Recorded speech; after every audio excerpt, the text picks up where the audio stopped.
இந்த மாதத்தில் தேவன் நினைப்பூட்டின வார்த்தையை உங்களோடு பகிர்ந்து விடுவேன். கொஞ்சம் குறைச்சி எரேமியாவின் புத்தகம் 29ஆம் அதிகாரம் 12ஆம் வசனத்தை நம்ம எல்லாரும் சேர்ந்து வாசிக்க போகிறோம். பைபிள் வைத்துக்கிற எல்லாரும் திருப்புங்க, எல்லாம் சேர்ந்து வாசி. Jeremiah chapter 29 verse 12. எரேமியா 29ஆம் அதிகாரம் 12ஆம் வசனத்தை நம்ம எல்லாரும் சேர்ந்து வாசிக்க போகிறோம்.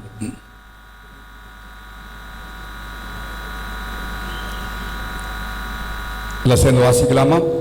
அப்பொழுது நீங்கள் கூடி வந்து என்னை தொழுது கொண்டு என்னை நோக்கி விண்ணப்பம் பண்ணுவீர்கள், நான் உங்களுக்கு செவி கொடுப்பேன். இஸ்ரவேல் ஜனங்கள் பாபிலோனின் அடிமைத்தனத்திலே 70 ஆண்டு காலங்கள் இருக்க வேண்டும் என்று எரேமியா தீர்க்கதரிசி மூலமாய் சொல்லப்பட்ட வார்த்தையின்படி அவர்கள் அடிமைத்தனத்தில் இருந்தார்கள். வாக்குத்தத்தத்தின் நிறைவேறுதல் நாட்கள் வந்த வேளையிலே ஆண்டு சொன்ன ஒரு வார்த்தை, நான் திரும்ப என் வார்த்தையை நான் உறுதிப்படுத்துவேன், நிறைவேற்றுவேன். நீங்கள் எதிர்பார்க்கக்கூடிய முடிவை நான் உங்களுக்கு தரத்தக்கதாக உங்கள் மேல் இருக்கிற நினைவுகள் நன்மைக்கு ஏதுவானவைகள் என்று அவர் சொல்லிவிட்டு பின்பு இந்த வார்த்தை சொல்கிறார், நீங்கள் கூடி வந்து என்னை தொழுது கொண்டு என்னை நோக்கி விண்ணப்பம் பண்ணுவீர்கள், நான் உங்களுக்கு செவி கொடுப்பேன். நம்முடைய ஆண்டவர் செவி கொடுக்கிற கர்த்தர். ஹல்லேலூயா, ஹல்லேலூயா. அநேக மனிதர்கள் சில நேரங்களில் நம்முடைய வார்த்தைகளுக்கு செவி கொடுக்காமல் போகலாம். நம்முடைய வேண்டுதலுக்கு அப்படியே அவர்கள் காது கேட்காத போல போய்விடலாம். ஆனால் நம்முடைய ஆண்டவர் செவி கொடுக்கிற ஆண்டவர் என்று எழுதப்பட்டிருக்கிறது. ஆதியாகமம் 30ஆம் அதிகாரம் 17ஆம் வசனத்தை வாசியுங்கள்.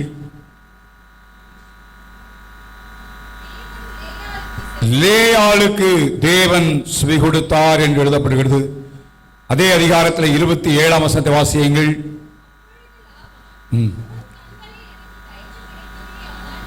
இல்ல, ராகேலுக்கு தேவன் செவி கொடுத்தார் இருக்க.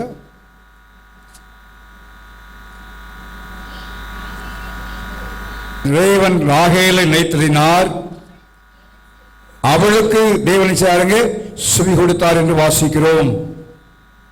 ஆகவே தேவன் செவி கொடுக்கிற தேவன் 22ஆம் வசனத்தில் எழுதப்படுகிறது. 30-22 பழைய பாட்டின் பல தேவனுடைய மனிதனுடைய வாழ்க்கையிலே தேவன் அவர்களுக்கு செவி கொடுத்திருக்கிறார். நியாயாதிபதி புத்தகம் 13ஆம் அதிகாரம் 19ஆம் வசனத்தை வாசிங்க. மனோவா போய்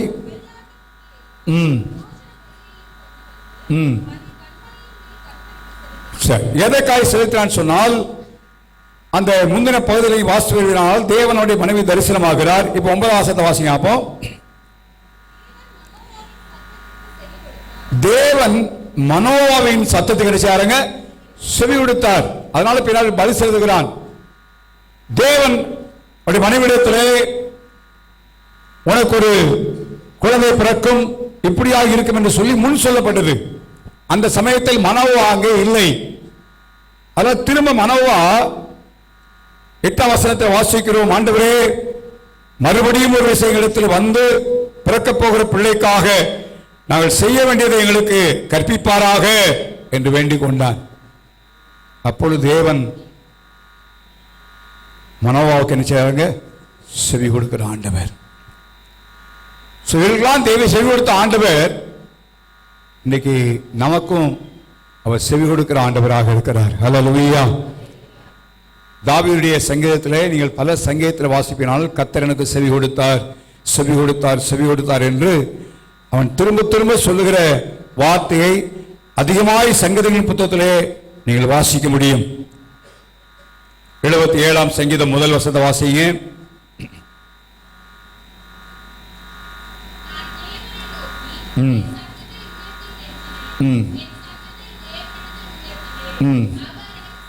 அவர் எனக்கு கிடைச்சதாருங்க, செவி கொடுத்தார் என்று சொல்லுகிறான். தேவன் எனக்கு செவி கொடுத்தார். 66ஆம் சங்கீதம் 19ஆம் வசனம். மெய்யாய் தேவன் எனக்கு செவி கொடுத்தார், என் ஜெபத்தின் சத்தத்தை சாருங்க கேட்டார்.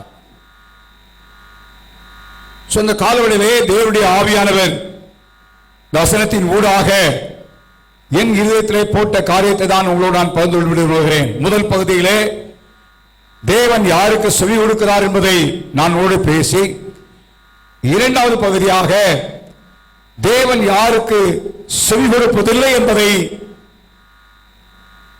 வேதவசனத்தின் அடிப்படையிலே நான் பார்க்கும்படி விரும்புகிறேன். காரணம், நீ வரப்போகிற நாட்களே தேவன் நம்முடைய ஜெபத்திற்கு விண்ணப்பத்திற்கு செவி கொடுக்கும்படியாக தேவன் விரும்புகிறார். பழைய ஏற்பாட்டிலே பரிசுத்தவான்கள் பலருடைய வாழ்க்கையில நான் எடுத்துக்காட்ட முடியும்.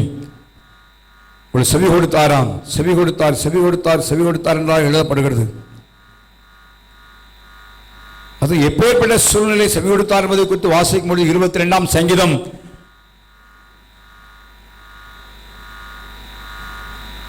21 வாசிங்க.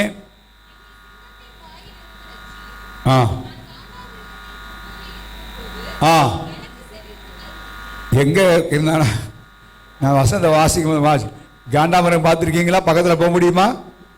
முடியாது. இவன் சொல்றான், காண்டாமிருகத்தினுடைய எங்க உட்கார்ந்தானே, இப்ப அங்க உட்கார்ந்துக்கிட்டு என்ன செய்த, நான் கூப்பிட்டேன், எனக்கு என்ன செய்தாருங்க, செவி கொடுத்தீர். அப்படின்னா என்ன பயங்கரமான ஒரு பிரச்சனை, ஒரு ஆபத்தான சூழ்நிலையிலிருந்து நான் கூப்பிட்டேன், ஆண்டவரே எனக்கு செவி கொடுத்தீர் என்று அவன் சொல்லுகிறான். தாவீதுடைய வாழ்க்கையின் அனுபவம் நமக்கு தெரியும். எனக்கு மரணத்திற்கும் ஒரு அடி தூரம் மாத்திரம்தான் இருக்கு என்று சொன்னவன் மிக ஆபத்தான சூழ்நிலையாய் போனான். ஆனா தேவனை கூப்பிட்டவெல்லாம் கர்த்தர் அவனுக்கு என்ன செய்தாருங்க, செவி கொடுத்தார். நம்முடைய ஆண்டவர் செவி கொடுக்கிற ஆண்டவர். ஏசாயாவின் புத்தகம் 41ஆம் அதிகாரம் 17ஆம் வசனத்தை வாசிங்க. ஏசாயா 41:17. சிறுமையும் எளிமையான பெரிய பக்திவான்கள் எழுதப்படவில்லை. சிறுமையும் எளிமையானவர்கள் தண்ணீரை தேடி அது கிடையாமல் அப்படி நாவு தாகத்தால் வரும் பொழுது நான் அவர்களுக்கு செவி கொடுத்தேன். எந்த நேரத்தில்?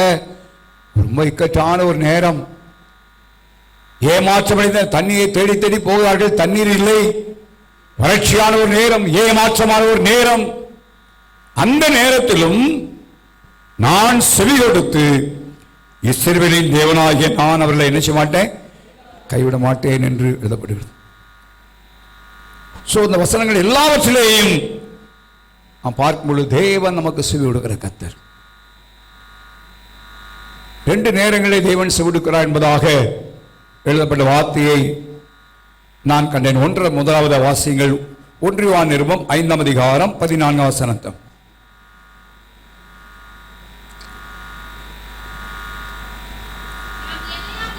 நாம் எதையாகிலும் அவருடைய சித்தத்தின்படி கேட்டால் அவர் நமக்கு செவி கொடுக்கிறார். நல்லா கவனிங்க, நம்முடைய விருப்பத்தின்படி அல்ல, எதன்படி கேட்க வேண்டும் சொல்லப்படுகிறது, தேவ சித்தத்தின்படி கேட்டால் அவர் நமக்கு செவி கொடுப்பார்.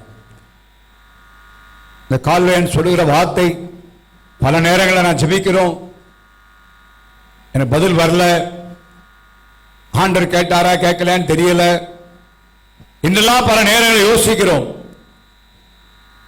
இந்த காலையில் தேவனுடைய வார்த்தை சொல்கிறது, அவருடைய சித்தத்தின்படி எதை கேட்டாலும் சரி அவருக்கு என்ன செய்றாருங்க, செவி கொடுக்கிறார்.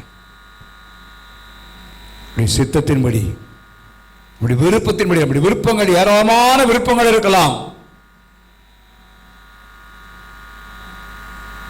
நல்லா கேட்கப்படுவதை 1 யாக்கோபுல வாசிக்கிறோம். உங்கள் இச்சையை நிறைவேற்ற முடியாது என்று கேட்பதனாலே உங்களுடைய ஜெபம் கேட்கப்படுவதில்லை என்று எழுதப்படுகிறது. ஆண்டவர் செவி கொடுப்பதில்லை. அப்படி சித்தத்தின்படி எதையாயிலும் கேட்டால் அவர் செவி கொடுக்கிறார். குடும்பமாய் ரட்சிக்கப்படுவது தேவ சித்தம், மாவிக்கிற வாழ்க்கையில சத்தியத்தை அறிவது தேவ சித்தம், இதெல்லாம் பல காரியம் சொல்லப்படுகிறது. அதெல்லாம் நம்ம டிமாண்ட் பண்ணி கேட்கும் பொழுது அது நிச்சயமாய் செவி கொடுப்பார் ஆண்டவர். அந்த வார்த்தையில் கர்த்தர் செவி கொடுத்து நமக்கு பதில் தருகிற தேவன். இரண்டாவது, தாவீதை போல் அவரை நோக்கி கூப்பிடும் பொழுது, எங்கிருந்து கூப்பிட்டாலும் சரி, எந்த இடத்திலிருந்து கூப்பிட்டாலும் சரி, அவருக்கு என்ன செய்வாங்க? செவி கொடுக்கிற கர்த்தர், செவி கொடுக்கிற தேவன்.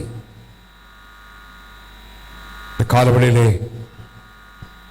அவரை குறித்து எழுத பரிசுத்த பர்வதத்திலிருந்து எனக்கு செவி கொடுத்தார் என்று தாவீது சொல்லுகிறான். நம்ம எங்கிருந்து கூப்பிட்டாலும் ஆண்டவர் செவி, காண்டாமிருகத்தின் கொம்புகளிலிருந்து நான் கூப்பிடுறேன்னு சொல்றான். கர்த்தரை செவி கொடுத்தாருன்னு சொல்றான், கேட்காம போல. நம்முடைய வாழ்க்கையின் பிரச்சனைகள், போராட்டங்கள், நெருக்கங்கள், பலவிதமான சூழ்நிலை மாற்றங்கள், அழுத்தங்கள் மத்திருந்தெல்லாம் கர்த்தரை கூப்பிடும் பொழுது கர்த்தர் நமக்கு செவி கொடுக்கிற தேவன்.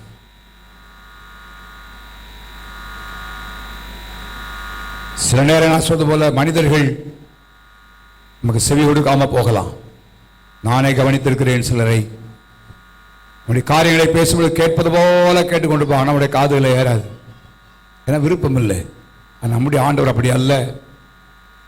நம்முடைய சத்தத்திற்கு ஆண்டவர் சொன்னார், நான் உனக்கு என்ன செய்வேன்? செவி கொடுப்பேன் என்று சொன்ன ஆண்டவர். தாவீது சொல்லுகிறான், அவருக்கு செவி கொடுத்ததுனால நான் என்ன செய்வேன் அப்படின்னு சொல்லி 116 சங்கீதம் முதல் 2 வசனத்தில் அவன் சொல்கிறான். முதல் வசனத்தை வாசிங்க அப்போ.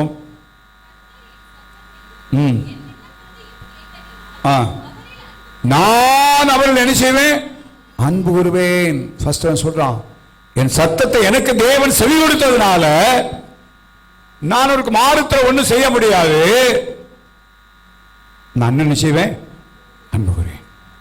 நம்முடைய வாழ்க்கையில ஆண்டவர் நமக்கு செவி கொடுக்க சொல்லிக்க, அவர் மேல உள்ள அன்பு என்ன செய்ய வேண்டும்? அதிகரிக்க வேண்டும். நாளுக்கு நாள் ஆண்டவர் மேல் வைத்திருக்கிற அன்பு என்ன செய்ய வேண்டும்? அதிகரிக்க வேண்டும், அதிகரிக்க வேண்டும். இன்னைக்கு அன்பு குறைந்து போகிற ஒரு காலத்தை வாழ்ந்துட்டு இருக்கு. எபேசு சபையை குறித்து எழுதப்பட்ட வார்த்தை அதுதான். ஆரம்ப நாட்களிலே அன்பு, ஆண்டவர் மேல அன்பாய் இருந்தவர்கள்.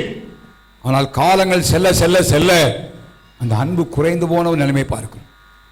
இந்த உலகத்தில் அன்பு தாழ்ச்சி ஏற்படும் நாட்களில் நம்ம ஆண்டவரிடத்தில் இன்னும் அதிகமாக என்ன செய்ய வேண்டும்? அன்பு கூற வேண்டும். ஹல்லேலூயா, ஹல்லேலூயா. அன்பு கூறுவேன் பாடுவதல்ல, மெய்யாய் தேவனிடத்தில் நம்ம அகன்று போற வேண்டும். இரண்டாவது அவன் சொல்லுகிற வாரியத்தை வாசி, 2ஆம் வசனத்தை வாசிங்க பார்ப்போம். எனக்கு சாய்த்தபடியினால்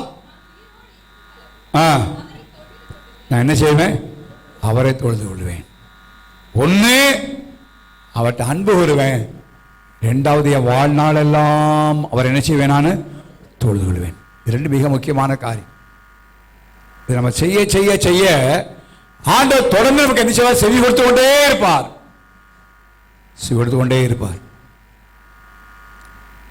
இது முதல் பகுதியாக நான் உங்களோடு சொல்லுகிறேன். நான் சொல்ல போகிற இரண்டாவது பகுதி நெகட்டிவாக, எதிர்மறையான ஒரு காரியம். அதை நம்ம வாழ்க்கையில அழுத்தமாய் தெரிந்து கொள்ள வேண்டும் என்பதற்காகத்தான் இந்த காலிலே ஆவியான அந்த வார்த்தையை தருகிறார். அவர் செவி கொடுக்கிற தேவன் தான். அதே நேரத்தில் அவர் செவி கொடுக்காத தேவன், செவி கொடுக்க மாட்டேன் என்றும் அவர் எழுதியிருக்கிறார். பல நேரங்களில் சொல்ல போல அநேக சுவாசி நான் ஜோம் பண்ணேன், ஆண்டவர் கேட்கல, பதில் வரல. காரணம் என்ன? தேவன் சில காரியங்களுக்கு செவி கொடார் என்று எழுதப்பட்டிருக்கிறது. வாசிங்கள் முதலாவதாக 66ஆம் சங்கீதம் 8ஆம் வசனம்.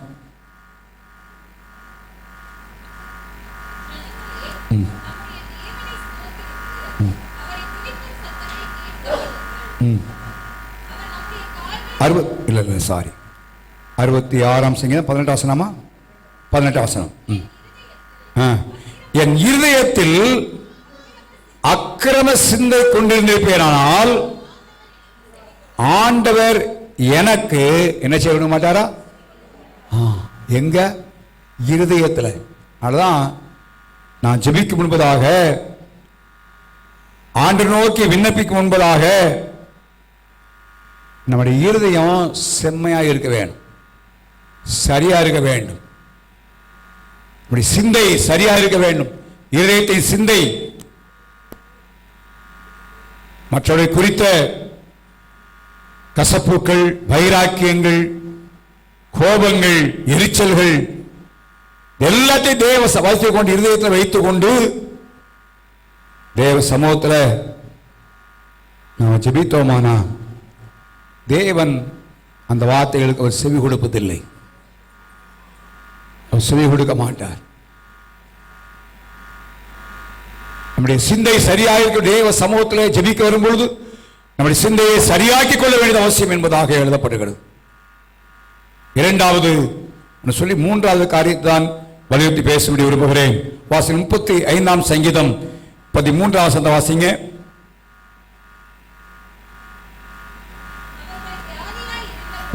யோபின் புத்தகம் 35ஆம் அதிகாரம் 13ஆம் வசனம். தேவன் வீண் வார்த்தைக்கு செவிகொடார், சர்வ வல்லவர் என்ன செய்ய மாட்டாரா? ரொம்ப ஆச்சரியமா இருக்குதா? வீண் வார்த்தை ஜெபத்தில் ரொம்ப அடுக்கு மொழியில பல காரியத்தை சொல்லி ஜெபம் பண்ண ஆண்டவர் கேட்டுறாருல சொல்றாரு. ஆண்டவர் வீண் வார்த்தைக்கு என்ன செய்ய மாட்டாரு? சர்வ வல்லவர் அதை என்ன செய்ய மாட்டாரா? கவனிக்க கூட மாட்டாரா? கவனிக்க கூட மாட்டார். அதனால மத்தேயு சுவிசேஷம் 6ஆம் அதிகாரத்தில் ஆண்டு சொல்லும் பொழுது, புதிய பாட்டிலே மலை பிரசங்கத்தில் சொல்லும் பொழுது சொன்ன ஒரு வார்த்தையை நினைப்பட்டு விரும்புகிறேன். வாசியுங்கள். மத்தேயு 6ஆம் அதிகாரம் 7ஆம் வசனம். நீங்கள் ஜெபம் பண்ணும் பொழுது வீண் வார்த்தைகளை என்ன செய்யாதீங்க, அலப்பாதீங்க.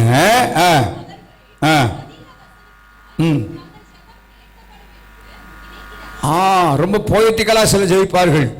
ரொம்ப அழகா அப்படியே ஆண்டவர் சார் வீண் வார்த்தையில் அலப்பாதீங்கப்பா. ரொம்ப நய வசனிப்புனால நீங்க ஜெபம் பண்ணாதான் நான் கேட் பண்ணும்போது அல்லவே அல்ல, அதுக்கு செவி கொடுக்க மாட்டார். நம்முடைய ஜெபம் இருதயத்தின் ஆழத்திலிருந்து வர வேண்டும். ஹல்லேலூயா, ஹல்லேலூயா. என்ன ஃபீல் பண்றோமோ அதை அப்படியே தேவ சமூகத்தில் சொல்ல வேண்டும். ஜெபிக்கும் பொழுது மற்றவர்கள் நம்மை பாராட்ட வேண்டும் என்பது அல்ல.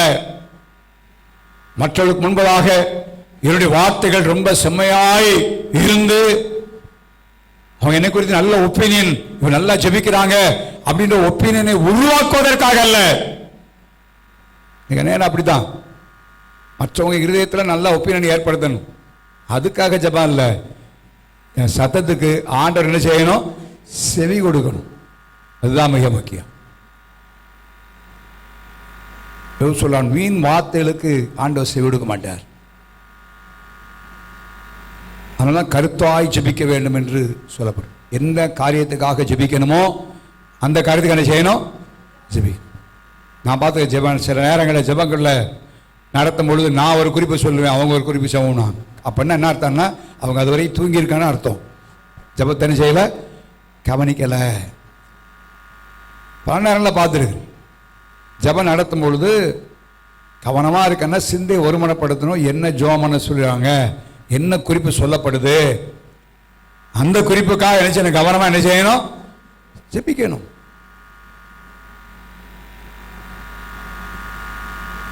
கருத்தாய் ஜெபிக்க வேண்டும், வீண் வார்த்தையில் அல்ல.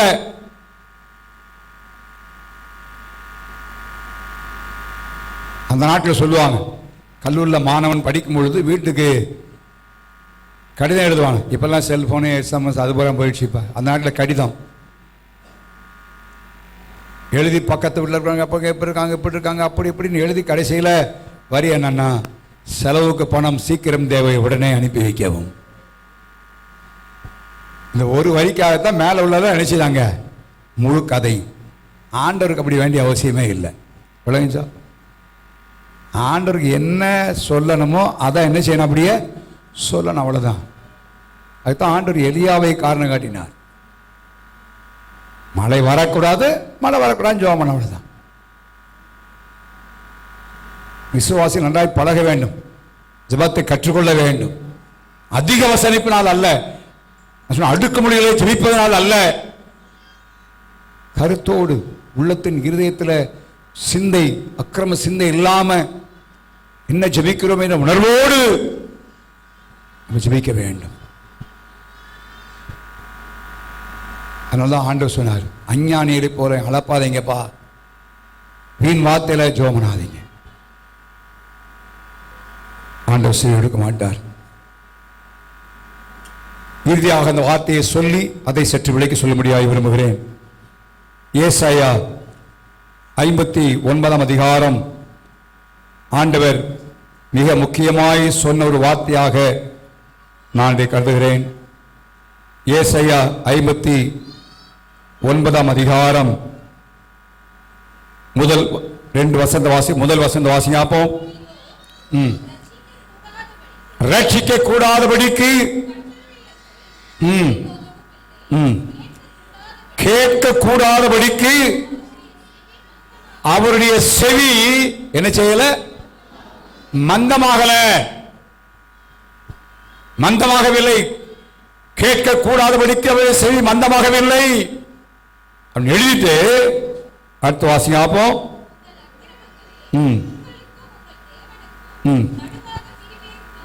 பிரிவினை உண்டாக்குறது சொல்லிட்டு அடுத்த ஒரு வார்த்தை சொல்கிறாரு, உங்கள் பாவங்களே அவர் உங்களுக்கு செவிகொடாதபடிக்கு அவருடைய முகத்தை உங்களுக்கு மறைக்கிறது.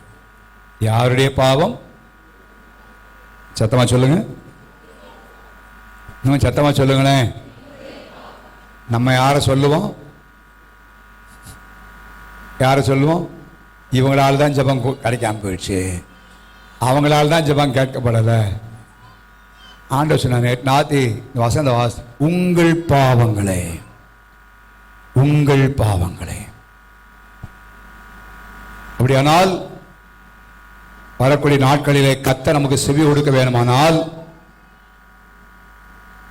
ஒரு பாவம் இல்லாத ஒரு வாழ்க்கை நம்முடைய ஜீவியத்தில் காணப்பட வேண்டியது அவசியம். பாவம் என்று சொன்னவுடனே எதையும் யோசிக்க கூடாது. குடியை, கொலையை, இப்படிப்பட்ட காரியத்தை யோசிக்க கூடாது. நான் அதெல்லாம் செய்யல.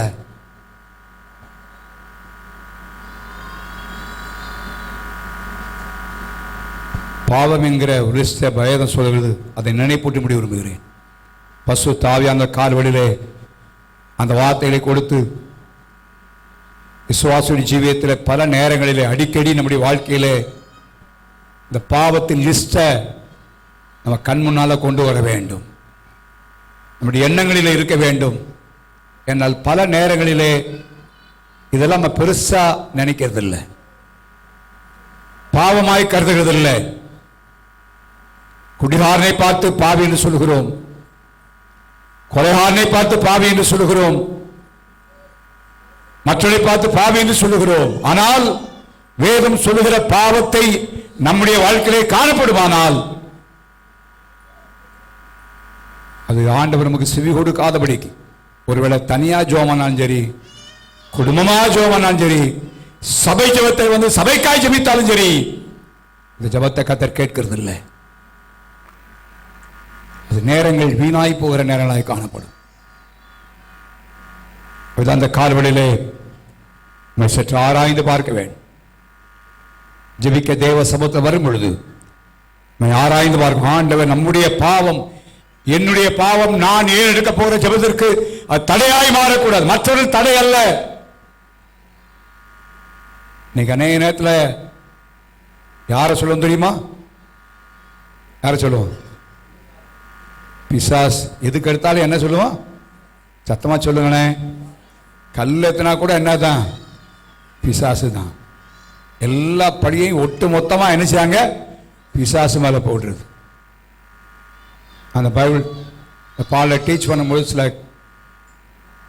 ஒரு சிரிப்புக்காக ஒரு காரியத்தை சொல்றது உண்டு. ஒரு வியாபாரி பகல் முழுதும் நல்ல வியாபாரம் பண்ணிட்டு அப்படியே மத்தியானம் நல்ல ஒரு அவளை கொஞ்சம் பிடிச்சி பின்னால் வைங்க, கண்ணா தூக்கி.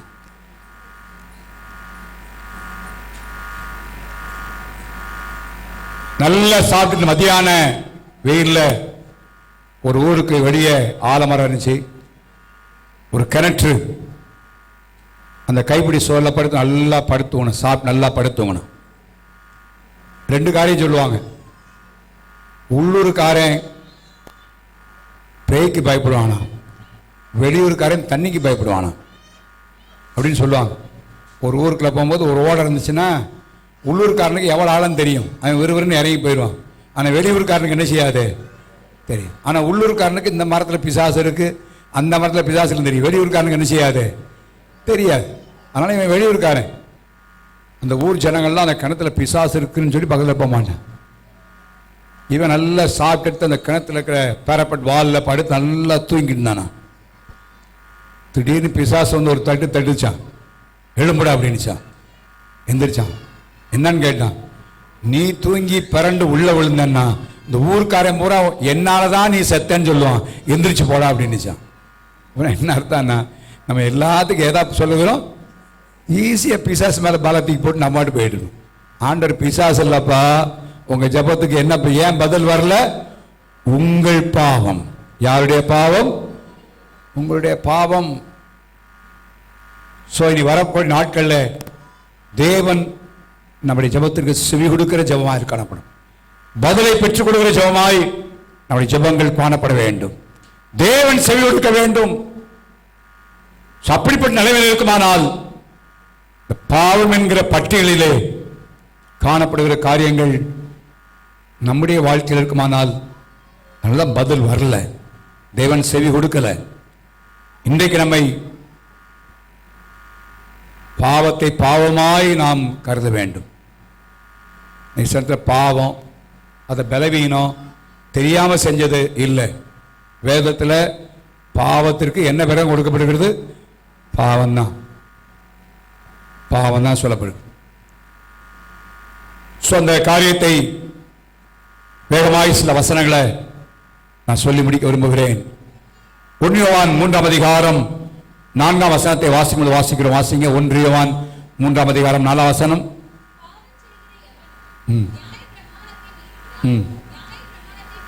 பைபிள் எல்லாம் பைபிள் திருப்பி வேடிக்கை வாங்க. பைபிள் தரணும் சொல்லும்போது வசன வாசி. ஸ்கூல் படிக்கிறீங்களா?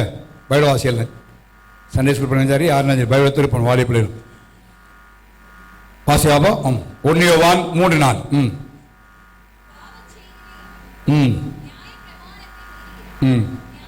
நியாய பிரமாணத்தை மீறுகிறதே பாவம். அதாவது தேவனுடைய வார்த்தையை மீறுவது, தேவன் சொன்ன வார்த்தையை மீறி செய்வது பாவம். சவுலுடைய வாழ்க்கையிலே ஆண்டவர் சாமுவேல் தீர்க்கதரிசியை சென்று 1 சாமுவேல் வாசிக்கிறோம். அமலேக்கியரோடு யுத்தம் பண்ணி எல்லாத்தையும் நீ கொன்றுவிட வேண்டும் என்று ஆண்டவர் கட்டளையிட்டார். ஆனால் இந்த சவுல் முதல் தரமானவைகள், 2ஆம் தரமானவைகள், நலமானவைகள் எல்லாவற்றையும் தப்ப வைத்து விட்டான்.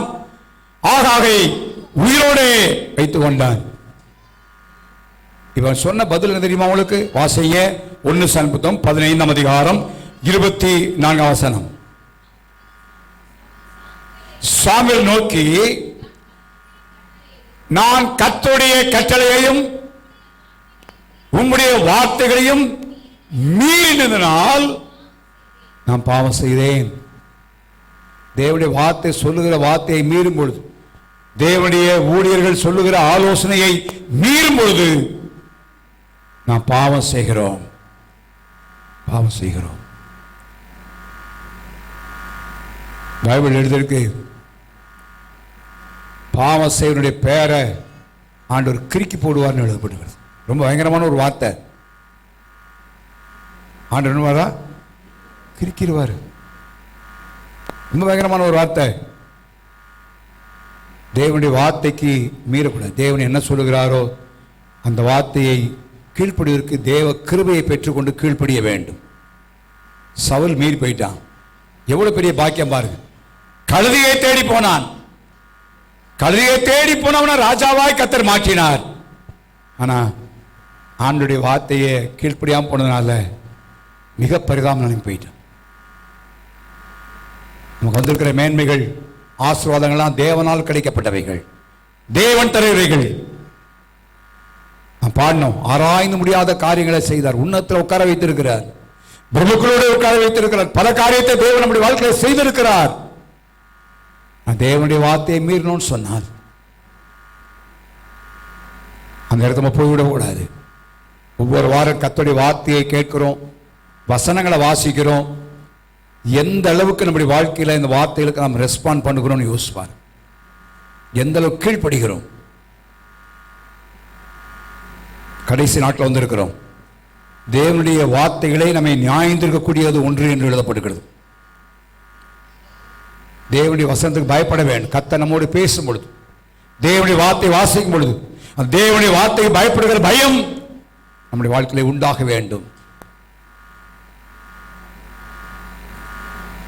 1 யோவான் 5ஆம் அதிகாரம் 7ஆம் வசனம் வாசிங்க. 1 யோவான் 5:17.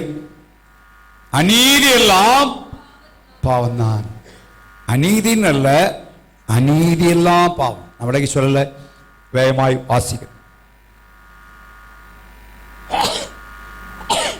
அநீதியான காரியங்கள், எந்த அநீதியானாலும் சரி அது பாவம். ரோமர் 14ஆம் அதிகாரம் 23ஆம் வசனத்திலே விசுவாசத்தினால் வராதது பாவம். ஆண்டவருடைய வார்த்தை விசுவாசிக்காம ஜெபம் பண்ணாலும் அது பாவம் என்று எழுதப்படுகிறது. அடுத்து வாசிங்க, நீதிமொழிகள் 14ஆம் அதிகாரம் 21ஆம் வசனம்.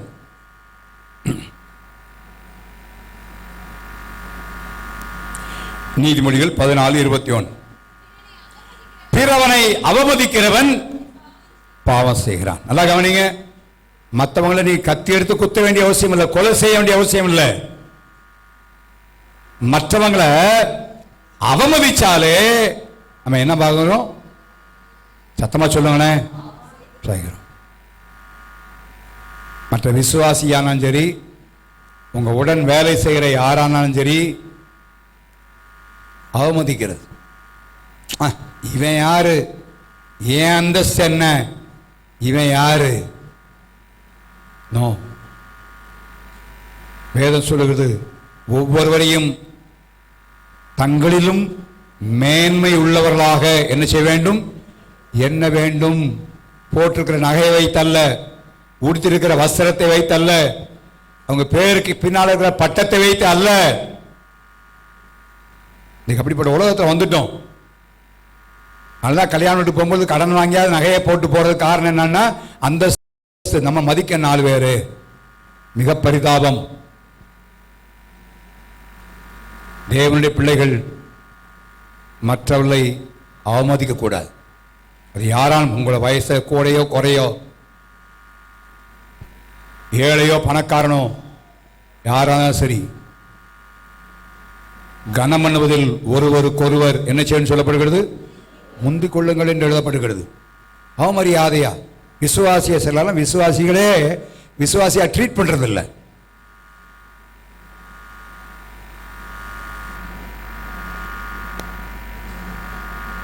ஒருவேளை சபைக்கு முன்னால எனக்கு தெரியும், ஒருத்தர் தெரியும், முன்னால ஒருத்தர் அப்படியே போடுவார். அப்படியே பார்த்தீங்கன்னா சோத்திரம் போட்டு அப்படியே அங்கிட்டு போய் என்ன செய்வார்னா, அவனை பத்தி தெரியாதா? அப்பதான் ஒருத்தர் சொன்னார், பாஸ்டர் அவர் கூட கும்பிடு போடுவார், என்னமோ ஒரு கும்பிடு கூட கும்பிடா அப்படின்னாங்க. அப்பதான் அந்த வார்த்தையை கண்டுபிடி, கூட கும்பிடு போடுவார். மேலே கத்தர் பார்த்து, விசுவாசிகள் அப்படி இருக்கக்கூடாது. கத்தர் பார்த்து, உங்க வீட்டில் இருந்தாலும் சரி, வெளியில போனாலும் சரி, வேலை பண்ண யாரையும் அவமதிக்க கூடாது. பிறனை அவமதிக்கிறவன் என்ன செய்கிறான், நீ அவனை கத்தி எடுத்து குத்துன மாதிரி, கொலை செஞ்ச மாதிரி வச்சு கொடுங்க. பைபிள் சொல்லுது, வேதவசனம் சொல்லுது. அப்படியே நம்ம சிரத்தையோடு எடுக்கணும், மற்றவர்களுக்குரிய கனத்தை கொடுக்கணும், மரியாதையை கொடுக்கணும். உங்களிலும் மேன்மையுள்ளாய் மற்றவர்கள் என்ன வேண்டும், தரக்குறைவா எண்ணக்கூடாது. பாவம் செய்கிறோம். அப்படிப்பட்ட இருந்துட்டு எவ்வளோ நேரம் ஜெபம் பண்ணாலும், எவ்வளோ சத்தம் போட்டு ஜெபம் பண்ணாலும் அந்த ஜெபத்தை கேட்க போறதில்லை. இடி முழக்கம் போல ஜெபம் பண்ணலாம். எந்த இடி முழக்கம் போல ஜெபம் பண்ணாலும் சரி, பாவம் மற்றவர்களுக்கு கொடுக்க வேண்டிய கனத்தை கொடுக்கும். ஒரு வேலை ஸ்தலமானாலும் சரி, சொன்னது போல எந்த இடமாலும் சரி, பிறரை அவமதிக்க கூடாது. அப்படின்னா நம்ம பாவம் செய்து விடுகிறோம் என்று எழுதப்படுகிறது. அதே நீதிமொத்தம் 10ஆம் அதிகாரம் 19 வாசிங்க.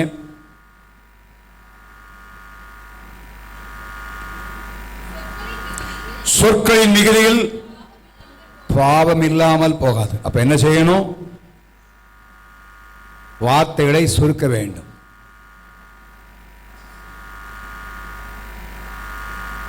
வேதம் சொல்லுது, உள்ளதை உள்ளதும், yes for yes, no for no. ஆமானா ஆமா, இல்லைன்னா இல்லை.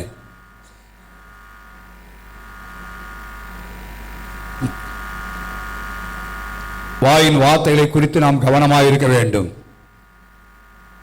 நமக்கு எல்லாம் தெரியும். எல்லாத்தையுடையவனாக இருந்து வாயை கட்டுப்படுத்தாட்டா நம்முடைய பக்தி வீணான பக்தி ஆகி போய்விடும் என்று எழுதப்படுகிறது. இதெல்லாம் பாவம். சாதாரண சிலர் சொல்லுவாங்க, அது என் பலவீனம், என் பழக்கம். உங்க பலவீனம் அல்ல, பழக்கம் அல்ல, அதெல்லாம் பாவம் என்பதை நம்ம அறிந்து கொண்டு அதற்கு நம்ம விலகி ஜீவிக்க வேண்டியது மிக அவசியம். நம்முடைய வாழ்க்கையிலே பாவமான காரியங்களுக்கு நம்ம இடம் கொடுக்கக்கூடாது. இப்படிப்பட்ட பாவங்கள் இருக்குமானால் தேவன் நமக்கு செவி கொடுக்க மாட்டார் என்பதாக வேதத்தில் எழுதப்படுகிறது. தாவீது சொல்லும் பொழுது, என் வாய் மீறாதபடிக்கு என்ன செய்தேன்? தீர்மானம் பண்ணினேன். ஜெபம், ஆண்டவரே என் வாய்க்கு என்ன வையும்? காவல் வையும். வீட்டை விட்டு வெளியேறும் பொழுது வீட்டை காவல் வையும் காட்டில் எதை காவல் வையும் சொல்லணும்? ஆமா, போற இடத்துல என் வாய்க்கு காவல் வையும் ஆண்டவரே. இஷ்டப்படி நினைச்சக்கூடாது, பேசிடக்கூடாது. அப்படி ஜெபம் பண்ணிட்டு வரணும். கதவை பூட்டும் பொழுது அதை சேர்த்து ஜெபம் பண்ணிட்டு வாங்க. சரியா? சிலருக்கு என் வாயை திறந்து என்ன பேசுறேன்னே எனக்கு தெரியலன்னு வாங்க. என்ன பேசுறேன்னு என்ன செய்யலாங்களுக்கு தெரியல. அதனால சிலர் இப்போ என்ன செய்யணும், போகும்போதே ஃபோனை பாக்கெட்டில் ரெக்கார்டிங்கில் போட்டு போயிடுறாங்க. போட்டு என்னென்ன பேசினா பாருங்க பாஸ்டர் அப்படிலாம் காட்டுற ஆட்கள் இருக்காங்க. அதுதான் சொல்கிறேன். நோ, இங்கே ரெக்கார்ட் ஆகலையோ, பரலோகத்தில் ஆண்டவர் ரெக்கார்ட் பண்ணிக்கிட்டு இருக்கிறார். நீங்கள் வீட்டிலேருந்து பேசுகிறதையும் யார் ரெக்கார்ட் பண்ணுறா? பரலோகம் ரெக்கார்ட் பண்ணிக்கிட்டு இருக்கு. அப்போ வளன்னு பேசிட்டு வந்து ஜெபம் பண்ணுறது தான் ஜெபம் கேட்கப்படாது. வீண் வார்த்தை, அது பாவம். நான் எப்பயும் சொல்ல வேசத்தில் சொல்லப்படுகிறது, கெட்ட வார்த்தை ஒன்று உங்கள் வாயில் நினைச்ச வேண்டாம், அது வீண் வார்த்தை. வீண் வார்த்தை புறப்பட வேண்டாம். மற்றொரு பிரயோஜனம் உண்டாகும்படி நல்ல வார்த்தை உண்டானால் அதை செய்யுங்க, பேசுங்க. இல்லாட்டா என்ன செய்யாதீங்க, பேசாதீங்க. மற்ற உடைக்கிற வார்த்தையை பேசாதீங்க, குற்றம் சொல்லுகிற வார்த்தையை பேசாதீங்க, குறை பேசுகிற வார்த்தையை பேசாதீங்க. நாட்டில் விசுவாசிகளுக்கு இது மிக முக்கியம். குறை சொல்லுவது, குற்றம் சாட்டுவது, புறங்கூறுவது பாவம். ரொம்ப ஆண்டவர் சொல்ல, ஆண்டவரே என் வாய்க்கு என்ன செய்யும்? காவல் வை ஆண்டவரே. என் வாய் மீறக்கூடாது, என்னை மீறக்கூடாது. காரணம் பாவம், பலவீனம் அல்ல, பழக்கம் அல்ல. இதே என் பழக்கம், அப்படி பேசுறதா என் பழக்கம்னு வாங்க. ஆண்டவர் பிள்ளையான பிறகு அந்த பழக்கம் மாற வேண்டும். சொற்களின் மிகுதி பாவம். அதே நீதிமொழி 21ஆம் அதிகாரம் 9 வாசிங்க. இன்னொரு 2 வார்த்தையை சொல்லி நான் முடிக்க விரும்புகிறேன். வாசிங்க. தீய நோக்கம் பாவம். என்ன நோக்கம் பாவம்? சத்தமா சொல்லுங்க பாப்போம். அப்ப நமக்கு என்ன நோக்கம் இருக்க வேண்டும்? நல்ல நோக்கம். ஆலயத்துக்கு வந்தாலும் சரி, எங்க போனாலும் சரி, நல்ல நோக்கத்தோடு வர வேண்டும். தீய நோக்கம், மற்றவர்களை குற்றம் கண்டுபிடிக்கிற நோக்கம், குறை பார்க்கிற நோக்கம், இதெல்லாம் இருக்கக்கூடாது. இன்னைக்கு நம்முடைய லைஃப் கிறிஸ்துவ வாழ்க்கை என்பது நடைமுறை வாழ்க்கை. ஏதோ ஞாயிற்றுக்கிழமை ஆராதனைக்கு வந்துட்டு போற வாழ்க்கை அல்ல. இது ஒரு மார்க்கம் அல்ல. இன்னைக்கு அந்த மாதிரி ஆயிடுச்சு கிறிஸ்தவ சபை. ஏதோ எல்லாரும் மற்ற இடத்துக்கு போற மாதிரி இவன் நம்ம ஞாயிற்றுல வந்துட்டு போறோம், அவ்வளவுதான். வாழ்க்கையில மாற்றம் இல்லை, ஜீவியத்துல மாற்றம் இல்லை. அதற்காக இயேசு இந்த உலகத்தில் வரவில்லை. அவரை போல மாற்றி அமைக்க முடியாது வந்திருக்கிறார். மாற வேண்டும். இப்படி பேச்சு மாறணும், வழக்கம் மாறணும், செயல்கள் மாற வேண்டும். கர்த்தர் விரும்புகிறார். அப்படி நோக்கம் என்ன நோக்கத்தோடு வர்றோம்? சர்ச்சில் ஜெபிக்க வர்றோமே அல்லது ஒரு வீட்டு கொடுத்து போறோமே, எந்த நோக்கத்தோடு போகிறோம்? மிக முக்கியம். நான் போவதனால அவளுக்கு ஆசீர்வாதமா இருக்கணும், நான் பண்ணுகிற ஜெபம் அவளுக்கு பிரயோஜனமா இருக்க வேண்டும், நான் வீட்டில் கால் மிதிக்கிற அளவுக்கு நன்மை வரணும், நாளைக்கு ஆராதனைக்கு வர என்னால சபை ஆசிரியப்பட வேண்டும், நீங்க நான் ஜெபத்துக்கு போறேன், என் ஜெபத்தின் மூலமாக சபையில காரியம் நடக்கணும் அப்படின்னு நோக்கத்தோடு வரணும். எங்க போனால் குறை சொல்லுகிற குற்றம் முடிக்கிற நோக்கத்தோடு வருவோமானா அது பாவம், அது பாவம். யாக்கோபு நிருபம் 4 அதிகாரம் 14 வசனம் வாசிங்க.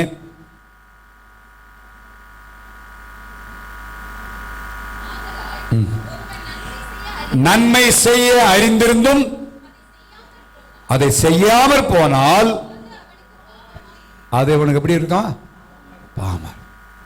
நன்மை செய்யன்னு தெரியும், கண்ணை மூடிட்டு போறோம் அப்படின்னா அது என்னதாங்க? பாவம். ஆண்டு ஜெபத்துக்கு செவி கொடுக்க மாட்டார். அல்ல, உங்கள் பாவங்களே என்று அவர் எழுதுகிறார். நான் ஏதோ சொல்ல, விசுவாச ஜீவியத்தில் இப்படிப்பட்ட காரியங்கள் பாவமாய் கருதுறது இல்லை. எப்படி நம்முடைய ஜெபங்கள் கேட்கப்படும்? தேவன் எப்படி நமக்கு செவி கொடுப்பார்? அப்படி நிலைமை மாற வேண்டும். ஆகவே பாவத்தின் காரியத்தை அறிந்து கொண்டு அதனுடைய வாழ்க்கையை விட்டு அகற்ற வேண்டும். நன்மை செய்யணும் தெரியும், ஆனாலும் அதை செய்யாம போனா அது அவனுக்கு எப்படி இருக்கும்? பாவம். நன்மையை பெற்றுக்கொள்வதற்கு வேற யாராவது கர்த்தர் நன்மை செய்வார். ஒருத்தர் நன்மை செய்யும்படி ஆண்டவர் எதை தூண்டுறான்னு சொன்னா நீங்க செய்யல அப்படின்னா கர்த்தர் யாரை கொண்டாலும் செய்வார். ஆனா உங்களுக்கு என்னவாயிருச்சு? இப்ப பாவம் என்று எழுதப்படுகிறது. அந்த தருணங்களுக்கு நீங்க ஆப்பர்ச்சுனிட்டி, கர்த்தர் சில தருணங்களை தருகிறார். அந்த தருணங்களை நாம் பயன்படுத்திக் கொள்ள வேண்டும். அதனால்தான் ஆண்டு சொல்லும் பொழுது, உன் சத்துரு பசியாயிருந்தால் அவனுக்கு என்ன கொடு சொல்லிக்கிறார். அப்படி என்ன முடிக்கிறாங்க எல்லாரும்? போஜனம் தான் சொல்லியிருக்கிறார். ஆனால் நம்ம என்ன கொடுப்போம்? கல்லை விட்டு தான் எரிவோம் தானா? இன்னும் 4-5 கல்லை எடுத்து ஓங்கி எரி இல்லை. தேவையான சந்தர்ப்பம், நன்மை செய்யக்கூடிய சூழ்நிலை, அந்த ஆப்பர்ச்சுனிட்டியை பயன்படுத்தி நான் ஆவிக்குரிய வாழ்க்கை எப்போ வெளிவரும் தெரியுமா உங்களுக்கு? இந்த மாதிரி சூழ்நிலை தான். ஆபிரகாமை விட்டு லோத்து பிரிந்து போய் விட்டான். அவன் இஷ்டத்துக்கு போயிட்டான். சொல்லியிருப்பாரு, போயிட்டான். இந்த சோதோம் பட்டணத்தில் எல்லா பொருட்களையும் யுத்தம் வந்து பிடித்துக் கொண்டு போய் விட்டார்கள். இப்ப ஆபிரகாம் சொல்றான், இந்த மாதிரி லோத்து உனக்கு உண்டான எல்லாம் போயிடுச்சு, நம்ம அந்த இடத்துல தான் என்ன செஞ்சிருப்போம்? அல்லேலியா சோத்திரம், கர்த்தரே பாடம் படிப்பித்தார். அடுத்த வாரம் சாட்சியோட சொல்லிடுவோம். சாட்சியில் வந்து அவன் எப்படி செஞ்சானா? இல்லை. It's opportunity. அவனுக்கு ஆட்கள் இருக்கிறாங்க, அவனுக்கு திராணி இருக்கு. தன்னை விட்டு பிரிந்து போனவன் தான், தன் சொல் கேளாதவன் தான். புறப்பட்டு போய் எல்லாவரையும் திரும்ப மீட்டு கொண்டு வந்தான். ஹல்லேலூயா. அது ஆவிக்குரிய தன்மை. இன்னைக்கு ஆவிக்குரிய தன்மை இங்க வந்து அந்நிய பாஷை பேசுகிறது அல்ல, நான் பண்ணுகிற பிரசங்கத்தில் அல்ல, அதுல அல்ல. உங்க வாழ்க்கை ஜீவியம் நன்மை செய்ய திராணி வரும் பொழுது, சந்தர்ப்பங்கள் கிடைக்கும் பொழுது அந்த தருணங்களை நம்ம பயன்படுத்திக் கொள்வோம். அப்படி இல்லைன்னா நமக்கு எந்த லிஸ்ட்ல போகுது? பாவ லிஸ்ட்ல இருக்கு. கொஞ்சம் ஆண்டோட கண்ணத்தை கேளு, ஆண்டவரே என் லிஸ்ட் எவ்வளவு பெரிய லிஸ்டா இருக்கு காட்டுங்க ஆண்டவர்னு கொள்ளுங்க. அப்ப சொல்லுவார் ஆண்டவர், இத்தனை லிஸ்ட் உன் பிளாக் மார்க், இனியாவது லிஸ்ட் வேணாம் ஆண்டவரே, நீ கேளுங்க ஆண்டவரே, உங்க ரத்தத்தினால கழுவுங்க, இனி இந்த பிளாக் லிஸ்ட் என்ன செய்ய வேண்டாம், வேண்டாம் ஆண்டவரே, எனக்கு வேண்டாம். அந்த லிஸ்ட்ல நான் ஆட் பண்ணிட்டே போகணும். ஏன்னா இஸ்ரவேல் ரொம்ப சொன்னாங்க, என்ன தெரியுமா? ஆண்டவரே அந்த பாவத்தோட இந்த பாவத்தையும் சேர்த்துக்கோங்க. எப்படி? ரொம்ப சிம்பிளா அந்த பாவத்தோட என்ன செய்யும், இதையும் சேர்த்துக்கோங்க. பழைய பாட்டு சும்மா இந்த காலத்து விசுவாசம் அப்படித்தான், இதையும் சேர்த்துக்கிட்டோம், பரவாயில்ல பரவாயில்ல. இல்ல, பாவத்துடைய காரணம் பயங்கரம். பேர் கிரிக்கப்படும்னா எப்படி இருக்கு யோசிப்பார். அதனால இன்னைக்கு வேதம் சொல்லுகிற இந்த பாவம் என்கிற விஷயத்தை ஏதாவது நம்ம எல்லாத்தையும் சுத்திகரிப்போம். நமக்கு ஆண்டவர் செவி கொடுக்க வேண்டும். நீ தனியாக ஜோமனாலும் சரி, குடும்ப ஜோமனாலும் சரி, சபைக்கு ஜபத்துக்கு வந்தாலும் சரி, நம்ம ஏற்கிற ஜபத்துக்கு தேவன் பதில் கொடுக்க வேண்டும், செவி சாய்க்க வேண்டும். அதுக்கு இதெல்லாம் இருக்குமானா கொடுக்க மாட்டார். அதனால நம்ம சுத்திகரிக்க வேண்டும். நாட்களில் சுத்திகரிக்க வேண்டும். இன்னொரு 2 வார்த்தை வாசிக்காம யாத்திராமதி புத்தகம் 32ஆம் அதிகாரம் 31 வசனத்தை வாசிக்காப்போம். ஒரு 3 வசனத்தை வேகமா வசனம் சொல்லி முடிக்கிறேன்.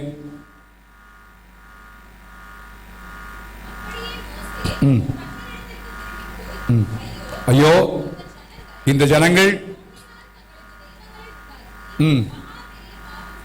மகா பெரிய பாவம் செய்த விக்கிரக ஆராதனை. தேவனே, உம்மை ஆராதிப்பதற்கு பதிலாக, உமக்கு பதிலாக அந்த இடத்துல வேற கொண்டு வச்சாங்க ஆண்டவரே. அது பாவம்.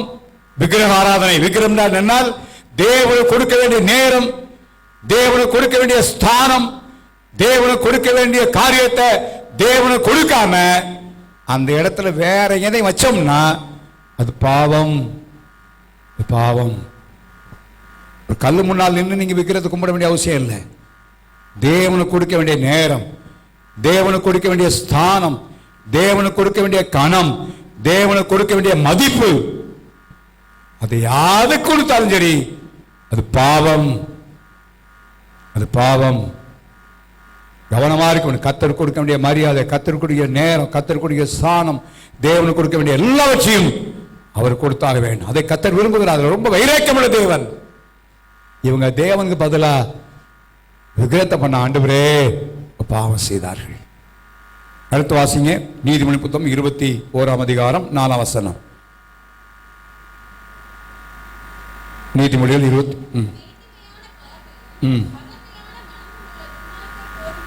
துன்மார்க்கர் போடும் வெளிச்சம் எனது ஹிப்போக்ரசி. துன்மார்க்கர் ஆனா என்ன போடுறாங்கன்னா வெளிச்சம். நல்லது போல ஜெபிக்கிற ஜெபம் பண்றது போல ஒரு காடு.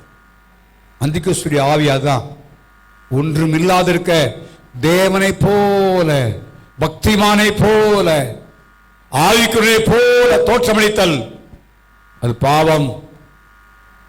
என்னைக்குனாலும் ஒரு நாளைக்கு ரியாலிட்டி வெளியே வந்துடும். உண்மை என்ன செய்யும்? வெளியே வந்துடும். நடிக்கக்கூடாது. கிறிஸ்துவ வாழ்க்கையில் நடிப்பு வாழ்க்கை அல்ல, நடைமுறை வாழ்க்கை. நடைமுறை வாழ்க்கை. நடிக்கிறது இல்லை. ஆவிக்குள்ளே போல நடிக்கிறது இல்லை. நம்முடைய ஜபத்தில் பார்க்கும் பொழுது நடந்து கொள்றது அப்படியே நடிக்கிறது இல்லை.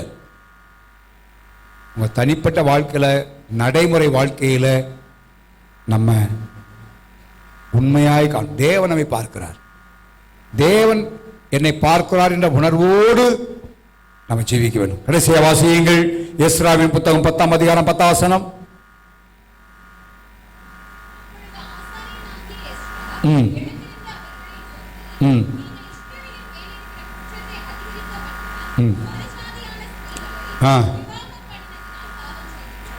பாவம், ராங் ரிலேஷன்ஷிப், ஆண்டவர் பிள்ளைகளோடு இல்லாத ஒரு ஐக்கியம், அது பாவம். நல்லா கவனிங்க, வாலிபிள்ளை கவனிங்க. நண்பர்கள் நல்லதுதான், ஆனா உங்க ஐக்கியம் ஆண்டோடைய பிள்ளைகளோடு இல்லாம வேற யாரோடு ஐக்கியம் வைத்திருந்தாலும் அது பாவம். ஃப்ரெண்ட்ஷிப் அது வேற, ஃபெல்லோஷிப் வேற. கவனமா இருக்க வேண்டிய உலகத்தில் ஷாத்ராக், மேஷாக், ஆபேத்நேகோ, தானியேல் பாபிலோன் தேசத்திலே காணப்பட்டாலும் மற்ற எத்தனையோ இருந்தார்கள். அவங்க 4 வந்து ஐக்கியமா இருந்தாங்க. ரட்சிக்கப்படாத, ரட்சிப்பின் அனுபவத்தை பெற்றிராத மற்றவரோடு நட்பிருப்பது தவறல்ல. உங்களுக்கு ஆண்டவரை பத்தி சொல்லணும், ஆனா அவர்களோடு ஒரு நெருங்கிய ரிலேஷன்ஷிப் வைத்திருப்போமானால் அது பாவம் என்று வேதம் சொல்லுகிறது. ஒரு செப்பரேட்டட் லைஃப், வேறு பிரிக்கப்பட்ட வாழ்க்கை நமக்கு தேவை. தேவனுடைய பிள்ளைகள் வீட்டில் இருந்தாலும் சரி, வேலை செத்தாலும் சரி, ஸ்கூல்ல படிச்சாலும் சரி, கல்லூரியில் படிச்சாலும் சரி, ஆண்டவருடைய பிள்ளை என்கிற இடத்துல ஒரு தனித்துவத்தோடு வாழ கற்றுக்கொள்ள வேண்டியது அவசியம். தனித்துவம் தேவை. எஸ்தரின் நாட்களிலே தேவ ஜனங்கள் தனித்துவம் பெற்றவர்களாய் காணப்பட்டார்கள். அதான் சொன்னா, ஒரு ஜனங்கள் பரம்பி இருக்கிறார்கள், அவருடைய பழக்க வழக்கங்கள் நம்முடைய பழக்க வழக்கங்களுக்கு வித்தியாசமா இருக்கு. ஏன்னா அவர்கள் தனித்துவம் வாய்ந்தவர்கள். எங்க போனாலும் சரி அந்த தனித்துவம் காணப்பட வேண்டும். தனித்துவம் காணப்பட வேண்டும். மிக ஜாக்கிரதையா இருக்க வேண்டும். வாலி பிள்ளை, கல்லூரியில் படிக்க பிள்ளைங்க கவனமா இருக்க வேண்டும். உங்க ரிலேஷன்ஷிப் யாரோடு இருக்கிறது? தேவன் தான் மிக முக்கியம். உங்களுடைய வருங்காலங்கள் ஆசிரியக்கப்பட வேண்டும். தேவனை உயர்த்தவேன்னு சொன்னா உங்க ஐக்கியம் மிக முக்கியம். அதில் பாவம், எல்லாம் பாவம் என்ற பட்டியலில் போய் கொண்டிருக்கிறது. எல்லாம் வைத்துக் கொண்டு நான் ஜெபம் பண்றேன், நான் ஜெபம் பண்றேன், நான் ஜெபம் பண்றேன் சொன்னாலும் கர்த்தர் அந்த ஜெபத்திற்கு செவி கொடுப்பதில்லை. கர்த்தர் சொல்றாரு, 1 யோவான் 1ஆம் அதிகாரத்தில் 8வது வாசிக்கிறோம். உங்கள் பாவங்களே எழுதப்படுகிறது. 1 யோவான் 1ஆம் அதிகாரம் 8வது வாசிப்போம். நமக்கு பாவம் இல்லை என்பவனால் நம்மை நாமே வஞ்சிக்கலாயிருப்போம். யோவான் அப்போஸ்தலன் சொல்லுகிறார், நமக்கு நாமே பாவம் இல்லை என்பவனால் நம்மை நாமே என்ன செய்கிறோம்? வஞ்சிக்கிறோம். நிறுத்தி பார்க்கணும். இந்த காரியம் என்கிட்ட இருக்கா? நீங்க அநேக நேரத்தில் சொல்ல, நான் என்ன பாவம் செஞ்சேன்? அப்பெல்லாம் இல்லை. உங்க மனச்சாட்சிக்கல தேவனுக்கு முன்னால் நிக்கணும். அடுத்த வருஷம் வாசி பார்ப்போம்.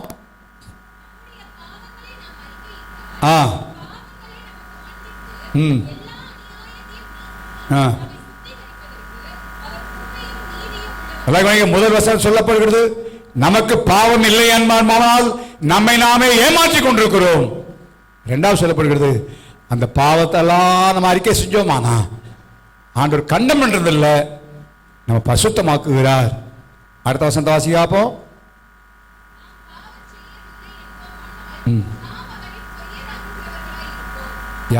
யாரை பொய்யராக்குகிறோம்? ஆண்டவரே பொய்யரைக்கிறோம். முதல்ல நம்ம ஏமாற்றுகிறோம். இடையில சொல்றாரு, உன்னை மன்னிப்பதற்கெல்லாம் ஆயுதம் இல்ல, நான் பாவமே செய்யல அப்படின்னா ஆண்டவரை என்னவா மாத்துகிறோம்? பொய்யராக்குகிறோம். அவரை பொய்யராக்குறோம்.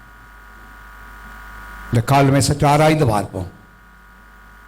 உங்கள் பாவங்களே உங்களுக்கு செவி கொடுக்க முடியாது. நான் உனக்கு செவி கொடுப்பேன்னு சொல்லி இருக்கிறார்.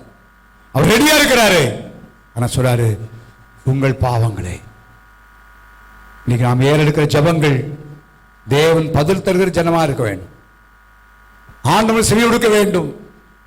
நம்முடைய சூழ்நிலைகள், உலகத்தின் காரியங்கள் மாறிக்கொண்டிருக்கிறது. பலவான நிலையில் போய் கொண்டு பார்க்கிறோம். இதன் மத்தியிலே தேவன் நமக்கு செவி கொடுக்கிற கர்த்தராக இருந்து எல்லா காரியத்தை நடப்பிக்க வேண்டும். நம்முடைய வாழ்க்கையில பாவம் இருக்குமானா ஆண்டவர் செவி கொடுக்க மாட்டார். இருக்கிற எல்லாரும் அப்படி எழுதி இருப்போமா? எல்லா தேவ சமூகத்தில் எழுதி இருப்போம். ஹல்லேலூயா. Thank you lord. ஸ்தோத்திரம் ஆண்டவரே. அநேக நேரங்களில் பாவத்தை நம்ம பாவமா கருதுகிறது இல்லை. பல நேரங்களில் நம்முடைய கண்களுக்கு முன்னாலே இதெல்லாம் கொண்டு வர வேண்டும். பாவம் என்று சொன்ன, நான் என்ன பாவம் செஞ்சேன், நான் என்ன அக்கிரமம் செஞ்சேன் அப்படி ஈஸியா நம்மளை சொல்லிடுறோம். எளிதாய் நம்மை நியாயம் தீர்த்து விடுகிறோம். மற்றவங்களை ஈஸியா ஜட்ஜ் பண்ணும். அவன் அப்படி செஞ்சான் இப்படி செஞ்சான்னு சொல்லி. ஆனா இன்னைக்கு மற்றவர்கள் அல்ல, நம்மை வேதவசனமாகிய கண்ணாடிக்கு முன்னால் நிறுத்துவோம். வரப்போற நாட்களை கர்த்தர் நமக்கு செவி கொடுக்க வேண்டும். நம்ம எவ்வளவோ காரணங்களுக்கு ஜெபித்துக் கொண்டிருக்கிறோம். இன்னும் பல ஜெபங்களுக்கு பதில் வரல. தனிப்பட்டவர்களை ஜெபிக்கலாம், நீங்க குடும்பமா ஜெபிக்கலாம், சபையா பல காரியங்களை ஜெபித்துக் கொண்டிருக்கிறோம். பல காரியங்களை கர்த்தர் செவி கொடுக்க வேண்டும். செவிடுப்பேன்னு சொல்லியிருக்கிறாரு. ஆனா உங்கள் பாவங்களே செவி கொடாதபடிக்குன்னு சொல்லுகிறார். உங்க மனச்சாட்சிக்கு முன்னாக அல்ல, தேவனுடைய வசனமாகிய கண்ணாடிக்கு முன்பதாக நிறுத்தி பாருங்க. ஆண்டவர் சொன்ன வசனத்தெல்லாம் கீழ்ப்பிடிச்சிருக்கிறோமா? தேவனுடைய கற்பனைகளை மீறி இருக்கிறோமா? செய்யாத சொல்லாதுன்னு சொல்லியிருக்கிறாரே. எத்தனை தனிப்பட்ட உங்களோட ஆலோசனை சொல்லியிருக்கிறார். உங்களோட வசனம் மூலமா பேசியிருக்கலாம், பிரசங்கத்தின் மூலமா பேசியிருக்கலாம், அல்ல ஊழியராகிய அவங்களுக்கு ஆலோசனை சொல்லியிருக்கலாம், மற்றவர்கள் உங்களுக்கு ஆலோசனை சொல்லியிருக்கலாம், உன் தகப்பன் ஆலோசனை இருக்கலாம், உன் தாய் ஆலோசனை சொல்லியிருக்கலாம், மூப்பர்கள் ஆலோசனை சொல்லியிருக்கலாம். அதெல்லாம் மீறுவாய். ஆனால் பாவத்தின் லிஸ்ட்ல போய் சேர்ந்துகிட்டே இருக்கு. நம்ம லிஸ்ட் எவ்வளவு பெருசுன்னு பாருங்க. நீங்க ஆண்டோட கேளுங்க, ஆண்டவரே அந்த லிஸ்ட் பிளாக் லிஸ்ட் கம்ப்ளீட்டா வேணாம் ஆண்டவரே, அது நீ கழுவணும். விசுவாசத்தால் வராத எல்லாம் பாவம். அது எப்படி நடக்கும், இது எப்படி நடக்கும் கேள்வி கேட்கறது பாவம். அநீதி எல்லாம் பாவம். அவமதிக்கிறன் பாவம் செய்கிறான். உடைய உறவினரானாலும் சரி, வேலை ஸ்தலமானாலும் சரி, சபையானாலும் சரி, எங்க இருந்தாலும் சரி, மற்றவர்கள் அவமரியாதையா நீங்க நடத்தினீங்க, எண்ணினீங்க, உங்க வீட்டில் உட்காந்து பேசினா கூட அதை ஆண்டவர் பார்த்துட்டு இருக்கிறார். மற்றவர்களை கனத்துக்குள்ள எண்ணுங்க, உங்களில் மேன்மையா எண்ணுங்க. அப்படி இல்லாம நாம் ஜெபிக்கிற ஜெபம் பிரயோஜனம் இல்லாமல் போயிடும், பயனற்ற ஜெபமாய் போய்விடும். அது மாத்திரமல்ல, நம் பாவம் செயலாக இருப்போம். சொற்களின் மிகுதி, பக்தி விருதிக்கு ஏதுவான வார்த்தையை பேசுங்க. குற்றப்படுத்துகிற வார்த்தை, குறை சொல்லுகிற வார்த்தை, மற்றவர்களை கண்டமணுகிற வார்த்தைகள் தேவையில்லை. பிரயோஜனம் உண்டாகிற வார்த்தையை பேசுங்க. அப்படி இல்லைன்னா அந்த பாவத்தின் பட்டியலிலே போய்கொண்டே இருக்கும். தீய நோக்கம், எங்க போனாலும் நல்ல நோக்கத்தோடு போங்க. நான் போறதுனால இங்கே ஆசிரியக்கப்படணும், நான் போறதுனால அவங்களுக்கு பிரயோஜனமாக இருக்கணும், நல்ல நோக்கம் இருக்கட்டும். எதை பார்க்கலாம், என்ன குற்றம் கண்டுபிடிக்கலாம், என்ன காரியம் வேண்டாம். அது பாவம். நன்மை செய்ய அறிந்திருக்கிறீங்க, செய்யுங்க. சாக்கு போக்கு சொல்லாதீங்க. உங்களால முடியும், திராணி இருக்கு. தேவனை வைக்க வேண்டிய இடத்துல மற்ற எதையை வைச்சீங்கன்னு சொன்னால் அது பாவம். மாய்மாலம் ஒன்றும் இல்லாத இருக்க ஒன்றை போல நம்முடைய வாழ்க்கையில காட்டுவோம், பாவம். ஃப்ரெண்ட்ஷிப் ஃபெல்லோஷிப்பா மாறிடக்கூடாது. நட்பு என்பது பஸ்ல டாட்டா சொன்னா டாட்டா அவ்வளோ முடிஞ்சு வச்சுக்காத. ஐக்கியம் என்பது அப்படி அல்ல, ஒரு நெருங்கிய தொடர்பு. அவிசுவாசிகளோடு எந்த விதத்தில் வைத்திருக்க வேண்டிய அவசியம் இல்லை, அவிசுவாசிய நண்பரோடு வேண்டிய அவசியம் இல்லை. அது பாவம். அவருடைய வாழ்க்கையை பால் கடிக்கும். ஒரு வேறு வீக்கு தனித்துவமான ஒரு வாழ்க்கை. வேலை ஸ்தலமானாலும், வீடானாலும், அலுவலகமானாலும், பள்ளியானாலும், கல்லூரியானாலும் உங்களுடைய தனித்துவம் காக்கப்பட வேண்டும். தேவனுடைய பிள்ளை என்கிற நிலைமையை காணப்பட வேண்டும். சென்று ஆராய்ந்து பார்ப்போம். நமக்கு நாமே பாவம் இல்லை என்னுமானால் நம்மை நாமே வஞ்சிக்குள்ளாக இருப்போம். அதை ஆண்டவராகிய இயேசு கிறிஸ்துவின் ரத்தம் பாவத்தை அறிக்கை செய்யும் பொழுது நம்மை சுத்திகரிப்பதற்கு ஒரு உண்மை நீதிமுள்ளா இருக்கிறார். நான் பாவம் செய்யல, இயேசுவை பொய்யராக்குள்ளாக இருப்போம். இந்த காலவெளியிலே நீ வரப்போற நாட்களை ஆண்டவர் நமக்கு செவி கொடுக்கணும்.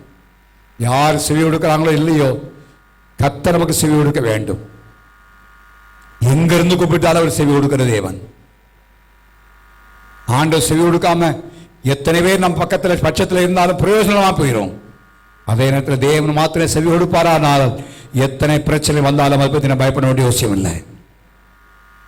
அவன் கல்மை நாமே ஆராய்ந்து பார்ப்போம். நம்முடைய கண்களுக்கு முன்னால வைத்து ஒரு பெரிய கொலை செய்யாம இருக்கலாம், ஆனா பெருமனை அவமதிச்சாத அது கொலை செய்யற மாதிரி தான். வேண்டாம். இந்த நாட்களில் நாம் ஏற்கிற ஜெபங்கள் தனிப்பட்ட முறையிலும் குடும்பமாகவும் சபையாகவும் நான் பண்ணுகிற விண்ணப்பங்களுக்கு தேவன் செவி கொடுக்க வேண்டும். ஆண்டவருடைய கேட்ப, ஆண்டவரே இந்த நாளில் கர்த்தருடைய பந்தியை நாம் அனுசரிக்க போகிறோம்.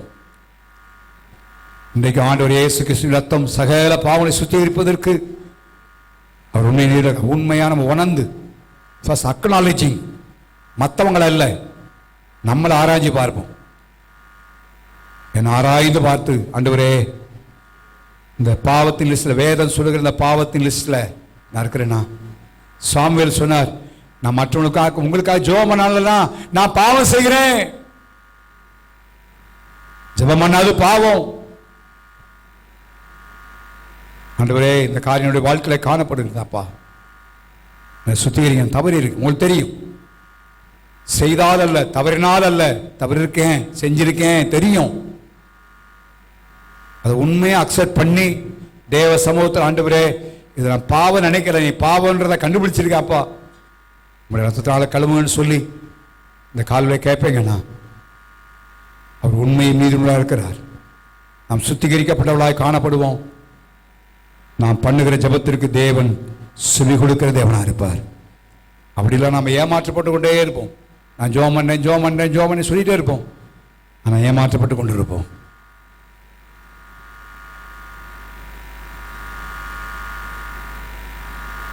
இந்த காரணமே நானே ஆராய்ந்து பார்ப்போம். சொல்ல குடியானை பார்த்து குடியார பெரிய பாவின்னு சொல்லுகிறோம், அவனை பார்த்து பாவி, இவனை பார்த்து பாவின்னு சொல்றோம்.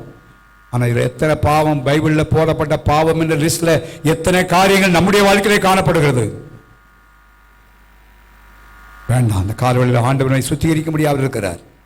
ஆண்டு அந்த வார்த்தையை சொல்ல நிமித்தம், ஏன்னா நம்ம இன்னும் சுத்திகரிக்கிறது, பசுத்தமாய் மாற்ற வேண்டும், இன்னும் கத்தனுக்கும் செய்ய கொடுக்க வேண்டும் என்கிற அந்த ஒரே நோக்கத்தோடு கத்தோடைய ஆவியானவர் நம்மோடு பேசுகிறார். சொல்லு, ஆண்டவரே எங்கள் பாவங்கள் தடையா இருக்கணும்ப்பா. ஓ ஹalleluya, கர்த்தருடைய சமூகத்தை ஒப்பு கொடுத்து எல்லாம் ஜெபம் பண்ணுவோமா? ஹalleluya. தேவ சமூகத்தில் நாமே அறிக்கையிட்டு ஜெபம் பண்ணுவோம். அந்த காலவெளியிலே கர்த்தருடைய பந்தியை பங்கு பெறும் என்பதாக நமக்காய் ரத்தம் சிந்தின, நமக்காய் பாடுபட்ட, நமக்காய் ரத்தம் சிந்தின ஆண்டவருடைய இயேசு கிறிஸ்துவின் ரத்தத்தினால நம்ம சுத்திகரிக்கப்படும். எல்லாரும் ஜெபம் பண்ணுவோம். ஹalleluya. ஓ நம்முடைய ஜெபங்கள் வீணான ஜெபங்களாய் போய்விடக்கூடாது. ஆண்டவர் செவி சாய்க்காம போயிடக்கூடாது. கர்த்தாவே உமக்கு ஸ்தோத்திரம் ஆண்டவரே. ஹalleluya ஹalleluya ஹalleluya. என்னை ஒருமுறை சுத்திகரிக்கப்பான்னு கேளுங்க. ஆண்டவரே ரத்தத்தால் என்னை சுத்திகரிங்க, நான் அந்த காரியத்தை தவறி இருக்கிறேன் ஆண்டவரே, இந்த காரியத்தில் குறை இருக்கப்பா, என்னை மன்னிங்கப்பா, அப்படி ரத்தத்தினால சுத்திகரிங்க ஆண்டவரே கேளுங்க. ஹalleluya. ஓ ரபலா கதா ராமா ஷபரா கதா ராமா, பலிபீடத்தில் என் பரனே படைக்கிறேனே இந்த வேளை, அடியேனை திருச்சித்தம் போல ஆண்டு நடத்திடுமே. அடியேனை திருச்சித்தம் போல ஆண்டு நடத்திடுமே. கல்வாரியே அன்பினையே கண்டு ஓடி வந்தேன். கல்வாரியே அன்பினையே கண்டு ஓடி வந்தேன். களவம் திருரத்தாலே தரை நீங்க இருதயத்தை கழுவம் திருரத்தாலே தரை நீங்க இருதயத்தை. உன்னுள்ள இதயத்தோடு ஆண்டவரின் தவறுகளை சுட்டி காட்டியிருக்கிறார்.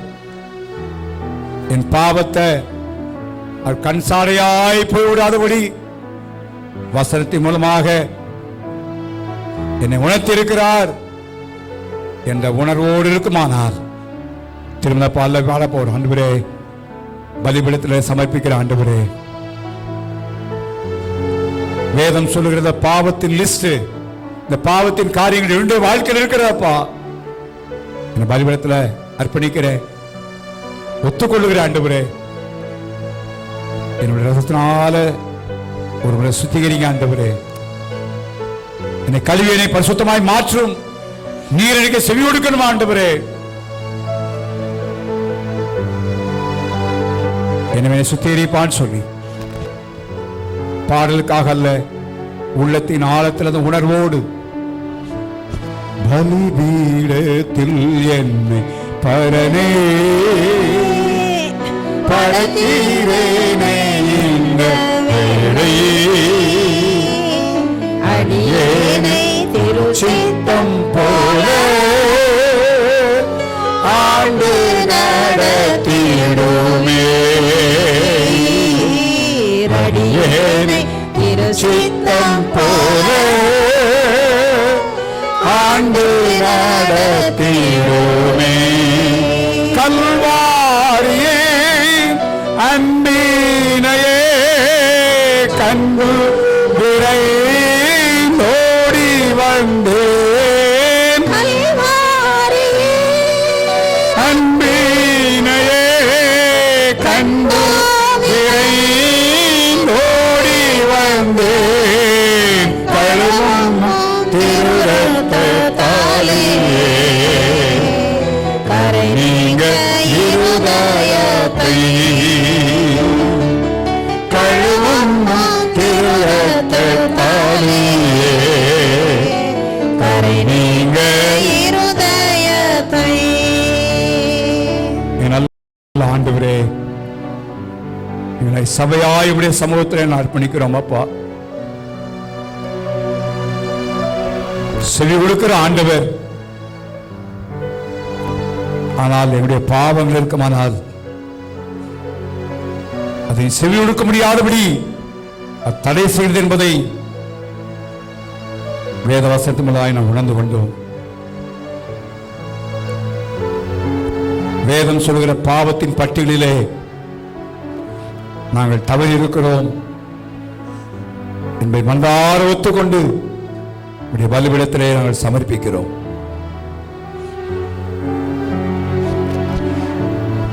நாங்கள் தொடர்ந்து அப்படியே அல்ல ஆண்டவரே, இந்த காலவெளியுடைய ரத்தத்தினாலே, விலையேறப்பட்ட ரத்தத்தினாலே சுத்திகரிக்க முடியாத நான் ஜெபிக்கிறோம்.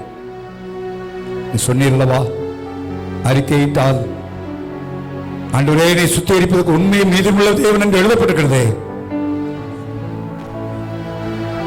சுத்திகரியும் ஐயா. இந்த காலவெளியிலும் உங்களுடைய மரணத்தினே ஒருபடியாக நாம் வந்திருக்கிறோம். கல்வாரி சிலுவையில் எங்களுக்காகவே ரத்தத்தை சிந்தினீர் ஆண்டவரே. இன்றைக்கும் அந்த ரத்தம் உங்களுடைய பாவங்களை சுத்திகரிப்பதற்கு வல்லமையா இருக்கிறதுனாலே எங்களை சுத்திகரிப்பதாக. நீ வரப்போற நாட்களிலே வேதம் சொல்லுகிற பாவத்தின் பட்டியலிலே நாங்களே கண்முன் நிறுத்தி கொண்டு நாங்கள் கவனமாய் ஜீவிக்க உதவி செய்யும். நாங்கள் அப்படி ஜெபிக்கும் பொழுது எங்களுக்கு நீ செவி விடுப்பீர் ஆண்டவரே. அந்த அனுபவத்தோடு வாழ எங்களுக்கு உதவி செய்யும்படியாக ஜெபிக்கிறோம். இயேசு கிறிஸ்துவின் நாமத்தில் கேட்மல்ல பிதாவே, ஆமென். கர்த்தருடைய பந்தியைக்கு